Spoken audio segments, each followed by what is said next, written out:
I think a lot of the times people think that, or especially owners or landlords think that they have to spend tens and thousands of dollars up front. But that's not the case. Then you get a lot of people who are, dodgy and does a dodgy job, and you get because it's flooded with market, right? These are not recommendations. There's a massive stereotype where a lot of property managers are going around telling that these are just recommendations and you might want to do it. It's like this is government basically bringing the whip out, right? I think there's a fiduciary duty on property managers as well, right? Taking it at face value anymore, I think it exposes them too, right? But I think the property managers should be taking that with a grain of salt now, because they know for a fact, even if a property is 5 years old and these things haven't been done, I think that's the power of, instead of reaching out to 4 different companies, there's one company that does it all. Does not cost you an arm and a leg. You don't have to sell your right kidneys. Every time you talk to an electrician, they'll do a call out for at least $200.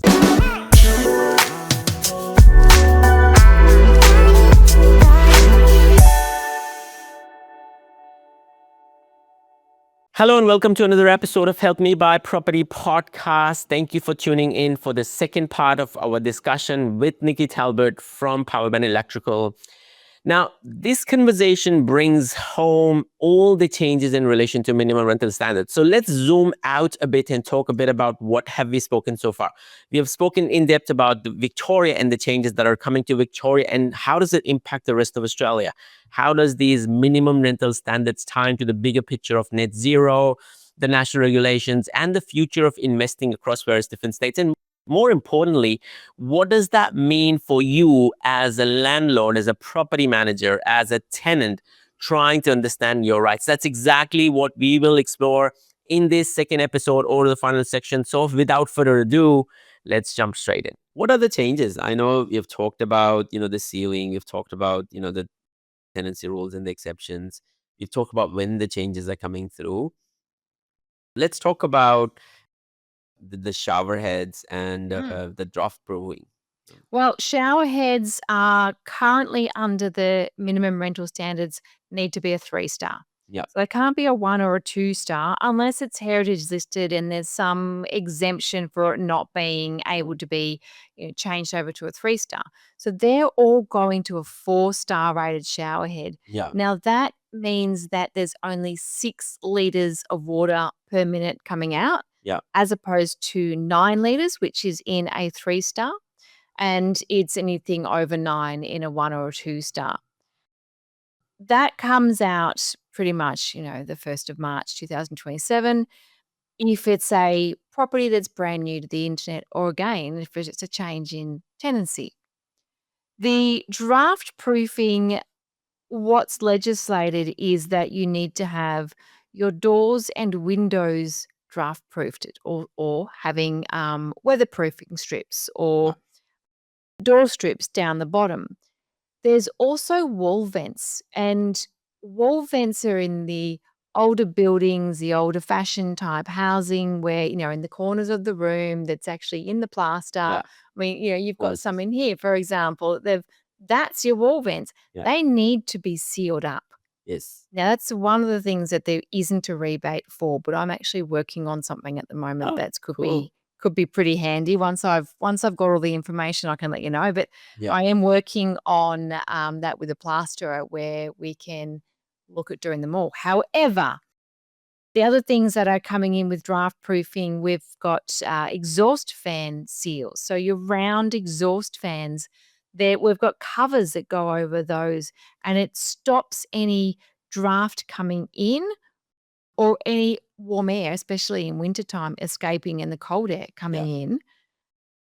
There's also evaporative cooling vents that can go over, and there's also, what else do we have? Chimney seals. There's a whole bunch of things for chimneys. So wherever we can, where there's drafts coming in, that's what needs to be sealed up now. Yeah.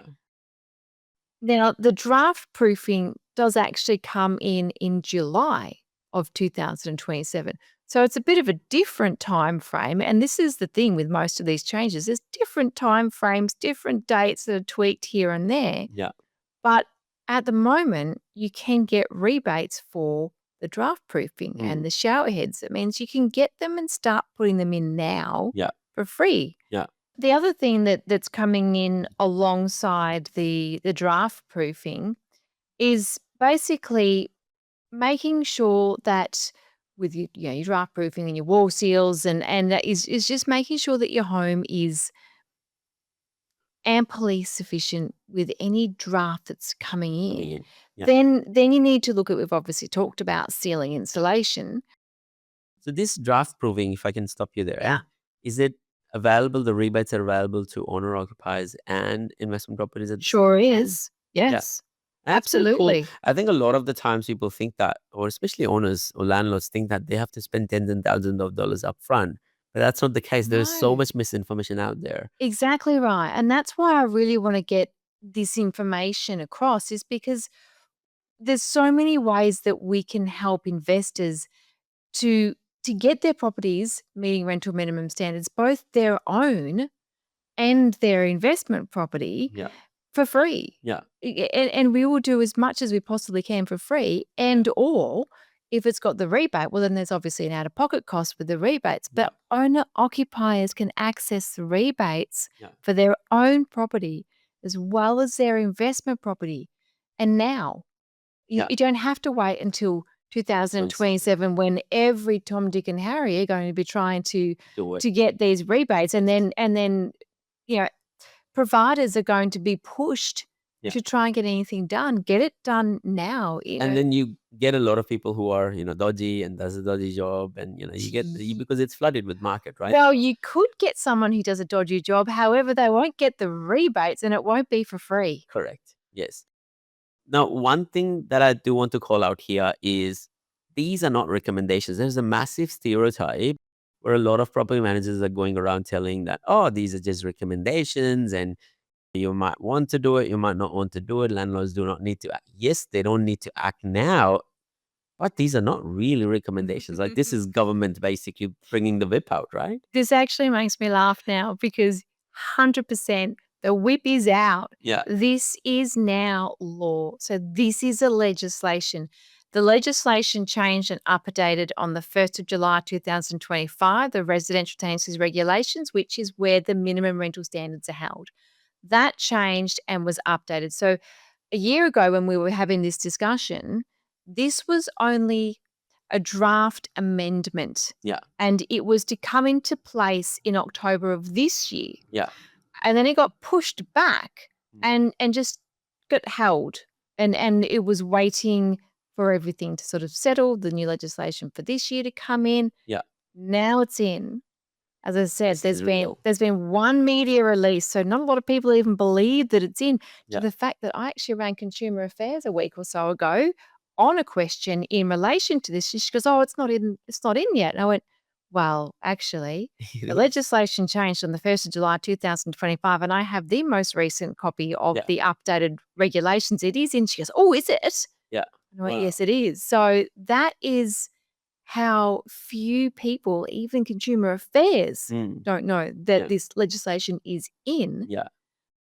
But it's done. And the Residential Tenancies Act 1997 was also updated on the 5th of August of this year to reflect all of this. So the onus lies on the landlords, right? The onus does does. not lie on the property managers to basically ensure.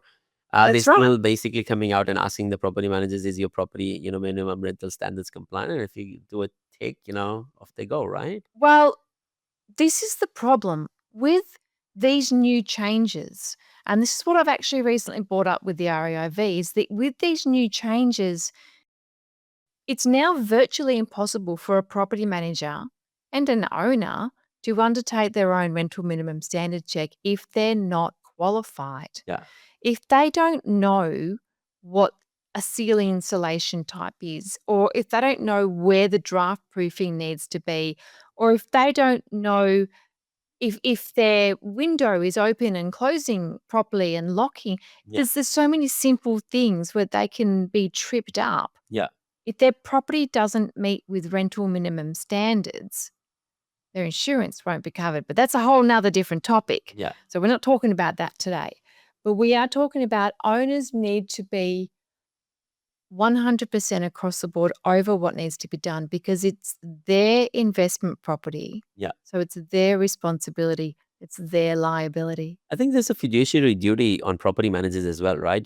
Taking it at face value anymore, I think it exposes them too, right? Does. An owner might turn around, or a landlord might turn around and say, "Hey, it's minimum rental standard compliant."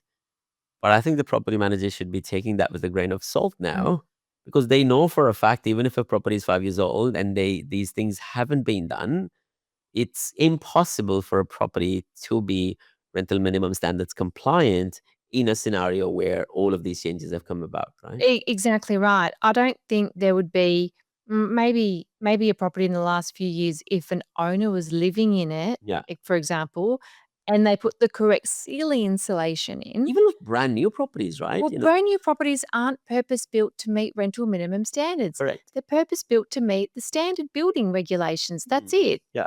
They might have a deadbolt where there should be a dead latch. Yeah. Something very as simple as that. Yeah.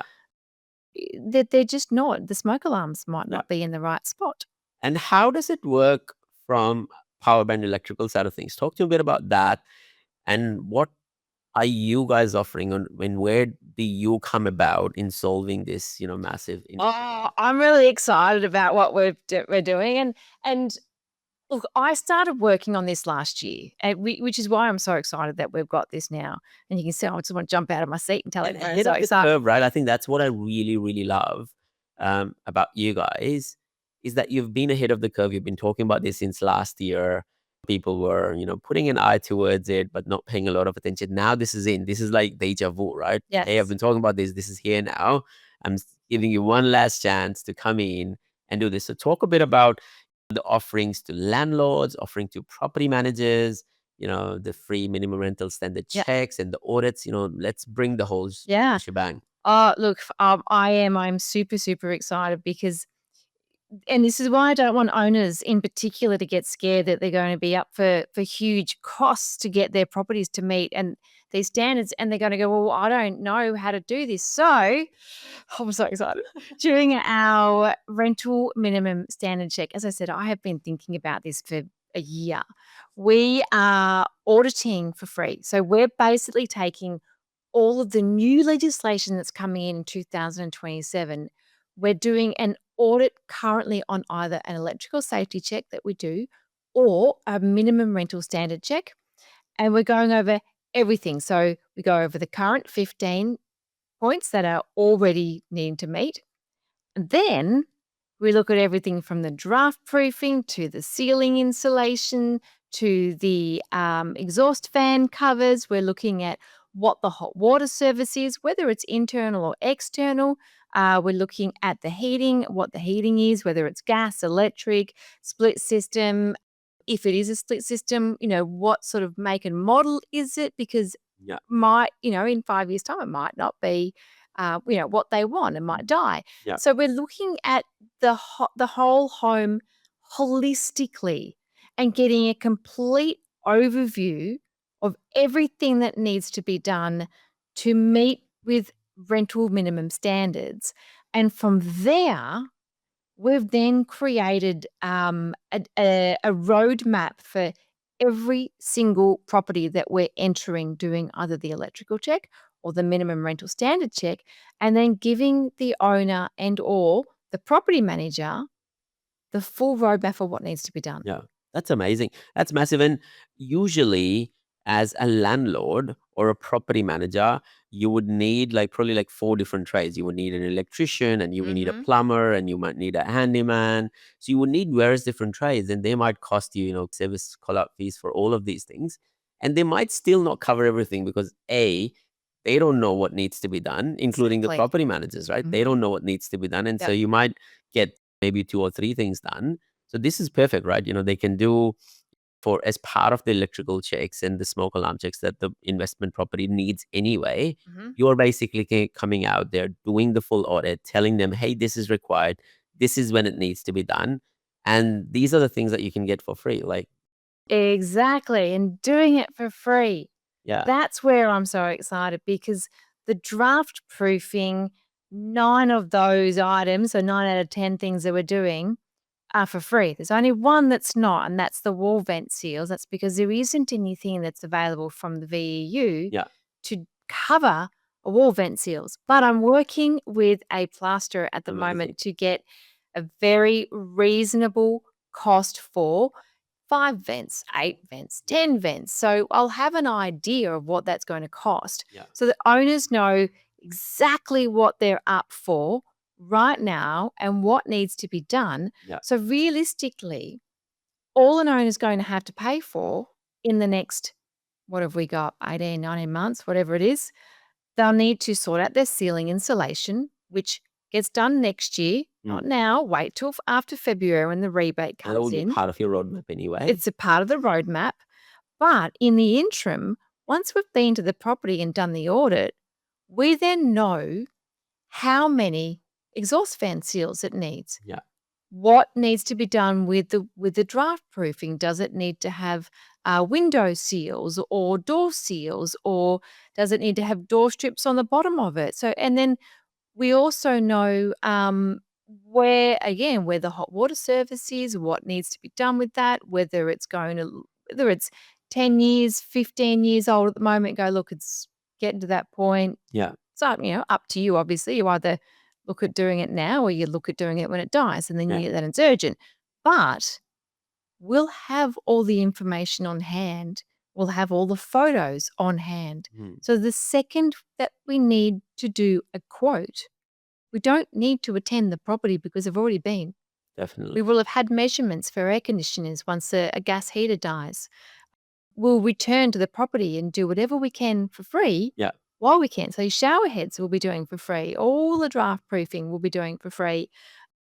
And then you'll know exactly what needs to be done. And so the only time it's looking at when you need to spend money is when you've got something that's then broken down, like your hot water service. And I'm going to play the devil's advocate here, right? Majority of the times when people say free, people are like, oh, so why would they do it for free? Like, what's in it for them?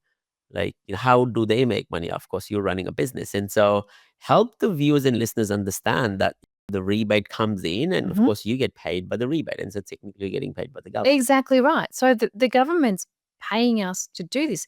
Not a lot of money, mind you. We're not making any money on this. I think we'd be lucky to break even, to be really honest. But this is something that we've decided to do as a company because as a property manager for 25 years, I am so passionate about keeping investors in our state and keeping property managers off the pressure of doing this themselves to try and then go and figure out how to do this. So this all came about from my want and desire to help property managers and help owners in getting their properties to meet with rental minimum standards so that it wasn't so daunting and scary. And that's where it comes in. So yes, we get paid from the VEU. So we get paid from the Victorian Energy Upgrade Program for each of the installs that we do. Now, they're not a lot of money. They were a lot of money a couple of years ago. Now they're not because the rebate changes. And it's a relationship-driven business. Of course, you are in it because, the company or the landlord would be working with Powerband Electrical to do, ongoing electrical and safety maintenance and checks. And, because you bring the whole ecosystem together. It's not just about the electricals and the air conditioning. You guys do solar and the hot water systems, etc. And gas and plumbing. And so I think that's the power of, instead of reaching out to 4 different companies, there's one company that does it all.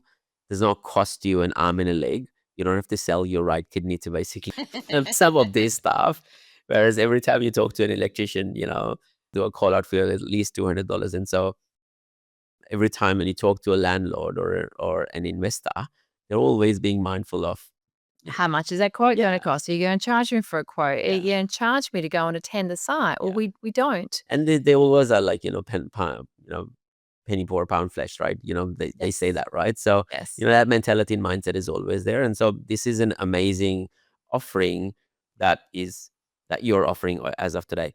Don't get yourself taken on a ride by property spookers, so-called property investment advisors, or buyer's agents who are selling house and land packages or off-the-plan properties or apartments. Get yourself a copy of this book called The Millennial's Guide to Property Investing. This book is not just for millennials. The title suggests, but it's actually the most advanced way of investing in property. This book will relate to your clients, your colleagues, and other business owners. There are so many property spookers out there who have come out of the woodwork over the last 3 to 5 years, and there is so much misinformation out there that I had to write a book about all the F-ups that people can actually avoid in order to be super successful in the property investment journey. Some of these are really easy to identify, but they are so costly to fix once these mistakes are made. So it's a short book, it's easy to read, it has a lot of stories, it has a lot of examples, and it is a true guide for people who wants to do it themselves. My name is Moxin Reza. This is my story, and a lot of you will relate to parts of this story if you're not born in the riches and if you're trying to build a property portfolio that can last generations and help you improve your lifestyle along the way. So I give you a chance to come out there and have a read. Be kind, stay safe, keep smiling, keep investing, and please do check out the book.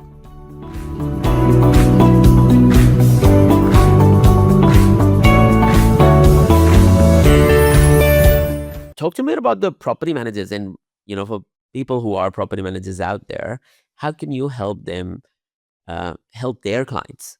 So I'm super excited about what we can do with property managers. And again, for the last 14 months, I've been working on a whole range of software and Word documents and any sort of assistance that we can do for a property manager. So the best thing about what we're doing under the rebate program for a property manager is if they've got an appliance that's broken down, especially a gas appliance, it needs to be swapped over.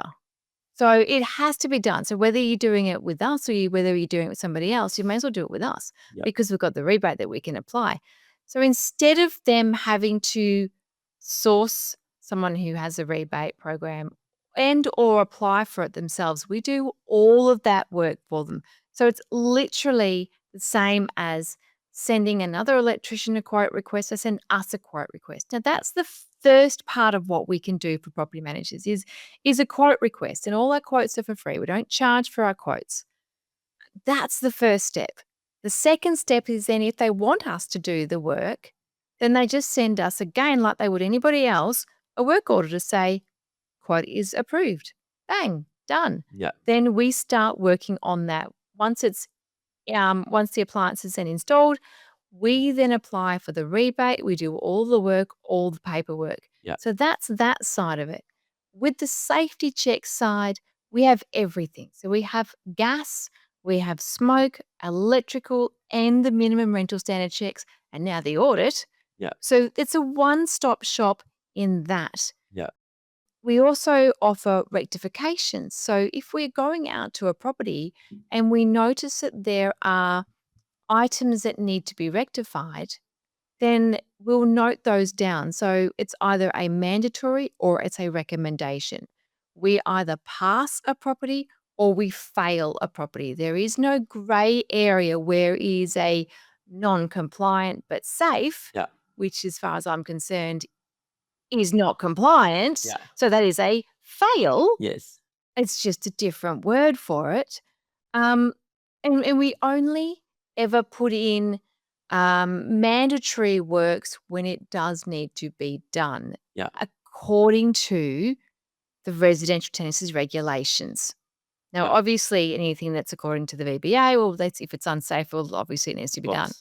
We're also putting in something new into our gas safety checks, which we've only started doing literally as of today, is and forgive me if I say this wrong and my guys will kill me, it's a pressure reducing valve test. Okay. Where basically in mains tap, we're doing a test on the mains pressure to make sure that it's running at 500 kPa, because if it's not, any of your appliances or your new hot water service that you just installed, if the water pressure isn't correct, too low, too high, then your appliances will over time wear down a lot quicker, and then they'll die and they'll malfunction. You won't have the right water pressure in your shower. Yeah. And so we're able to do that test quite quickly as free as part of our gas safety check, and then let owners and property managers know, hey, you've got a problem with your pressure in your water. You need to have a pressure release valve or, pressure reducing valve, or whatever it might be, because that will save you thousands of money 100%. down the track Yeah. in burst hot water systems that could flood the property. Yeah. And if in an apartment building, it could flood an apartment building, which could come into $50,000, $100,000. I remember one of, a friend of mine, literally a neighbor of mine, about maybe 6 months or 12 months ago, had a very similar issue with the pressure. And I think it was overpressure. It basically bursted a pipe in the backyard, and so had to actually dig the whole thing to actually find that leak. And, that could have been simply resolved by knowing where the pressure was. Correct. And a lot of people, don't really think about it. That, it's a quick fix. It's not a massive, it doesn't take a lot of time. Nope. Some of these, pressure issues could be fixed by your water authority as well. So you don't have to take any cost. You just have to call the water authority and tell them that, hey, this is the pressure issue. And if it's their part of the services, they'll come out and fix it. Correct. Because they know that, they'll be, up for lawsuits or exposures to liabilities, if they don't fix some of these stuff as well. So, offering this, and again, like I always feel about from a property management side of things, less hassle is more productivity. And you are basically saving yourself to massive fines and penalty points that VBA or CAV may come in giving it to you or the landlords, because you might not have, minimum rental standards in place, or you don't have the right properties in check, or you're not doing your job properly. Exactly right. Absolutely. And that's why we've just started introducing it. And it was actually a property manager that's asked us to introduce this.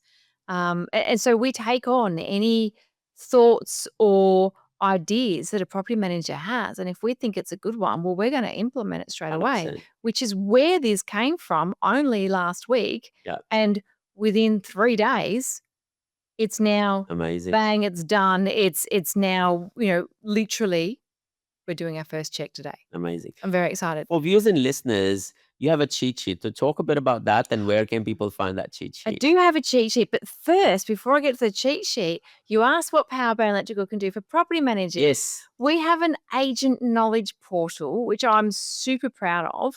It's basically my brains and the legislation on a website that is easy to read, that all of our current clients have access to, and it is filled with videos, little short clips, our podcast from last year.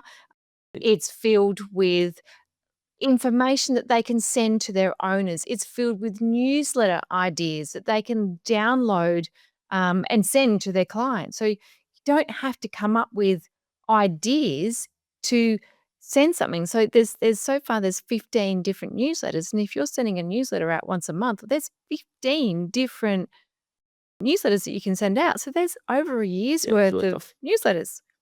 Amazing. So there's all sorts of information, and it's particularly good for property managers that are new to the agency or that are new to the industry, because if they want to learn about compliance, put them on the agent knowledge portal, let them watch the video clips. There's a renter's guide in there at the moment as well, a property manager's guide, which is so much information about what we recommend, but more. Yeah. But so much more. So that's what I'm super excited about. And talk to us about the trainings that you do for property managers as well. You do a lot of webinars, and if the office is big enough, you'll do bespoke trainings. Talk about Absolutely. Absolutely. So, and I love these training sessions, especially when we are in office. I train on everything minimum rental standards. I train on what the rebates are, how to access the rebates, what the new legislation is, and how that's coming along. And I do that, as we said, either in person at their agency, or we do it off-site somewhere, or we can do webinars, or we can do one-on-one Zoom meetings, whatever they need is what I'm happy to provide. Amazing. And we also do investor evenings as well, where I've got one coming up in October that I'm heading out on site with another agency. They've asked me to do a presentation at an investment evening on the 2027 changes. But then we also do investor webinars as well, where an investor can just jump on and learn about information that they want to know, but they can also request specific information too. Yeah. And so that's how we try and help get as much information as we can to as many people as they can, because once you are armed with the knowledge, it helps you in explaining it to your owners, but it also helps you in pulling back from the renters when a renter, for example, is saying, well, there's mold on the wall, and you can go, oh my gosh, yeah, all right, there's mold on the wall. Who caused that mold? Yeah. Is that mold surface mold or is that mold structural mold? Because if it's structural, then it's owner's responsibility. But if it's surface, it's renter responsibility. So it's giving the property managers Right. the exactly right to be able to, I guess, defend their position and the owner's property to make sure that everything's being done right. And there's a lot of stereotype around property managers are working for the tenants and not so much for the landlords. And there's a lot of like friction and animosity that goes around. And the job of the property manager is to play that catalyst role, or the meat in the sandwich, right? Where they need. Yeah, look, over time, and over my years and experience in property management, there definitely were property managers who worked more for the renters than they did for the owners. When you look at it, a renter is the person who pays your wage. And yes, the owner is the one that pays that with your management fees.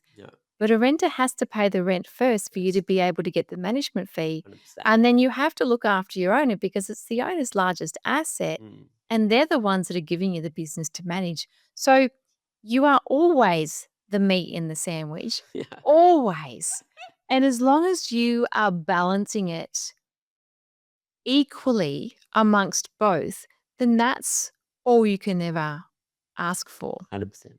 Renters need to be treated with the same respect and courtesy that owners need to be treated, because they're still people and it's their home. That it's the owner's largest asset. So there's always friction and there's always heightened emotion in property management. So Cheat sheet. You want to talk about cheat sheet? I had a quick sneak peek on the cheat sheet.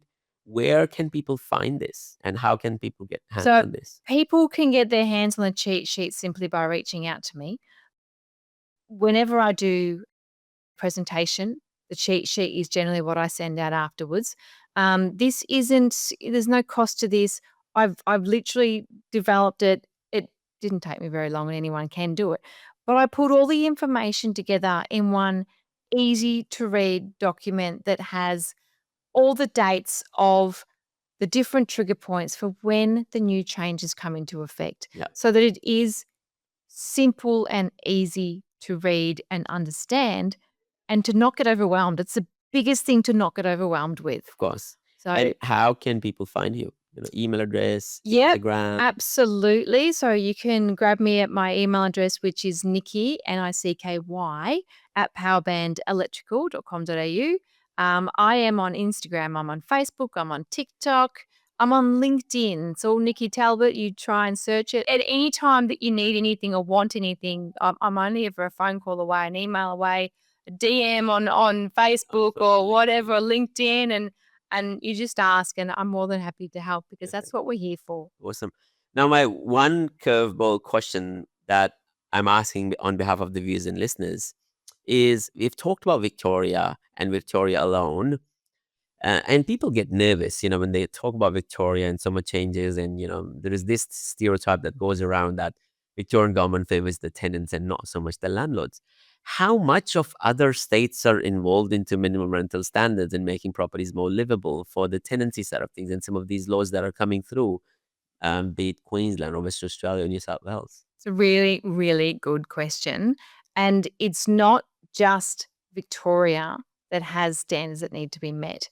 These changes, or at least Australia reaching net zero by 2045, is Australia-wide. It's not just Victoria that has to do this. These changes will be implemented in different ways, different times in every state. So if an investor's packing up and going, that's it, I'm done, this is just too much, which really this is why I'm doing it, because it's not too much, the changes will come in every other state in Australia. in some point in time. Yeah. They already are in Queensland and in South Australia. And in fact, our application form that's changing come November comes from South Australia and Queensland. So we've actually adopted it from other states. So it is going into every other state because it has to, because we have to Definitely. meet with minimum energy efficiency standards anyway. Yeah.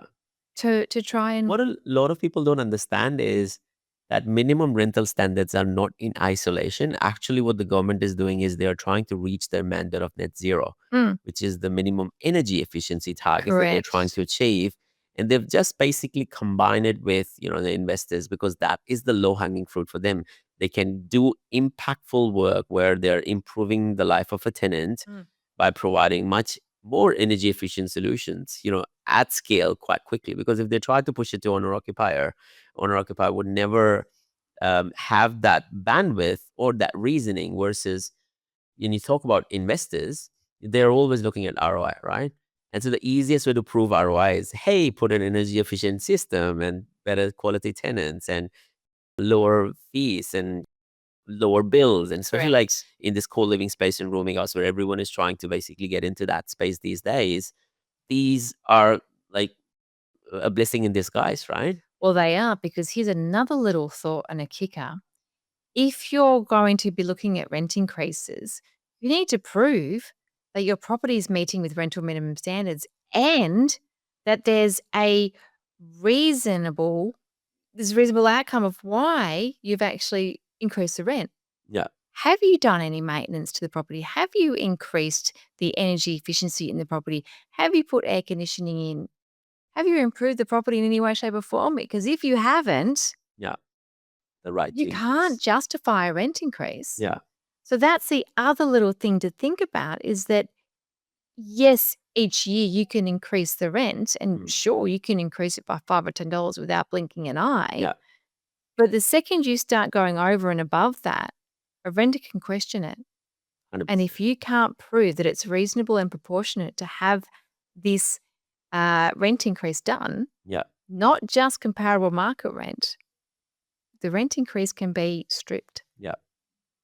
So Thank you for coming out, Nicky, today. Any final words before we bring this together? thank you so much for having me, Moz. It's always a pleasure.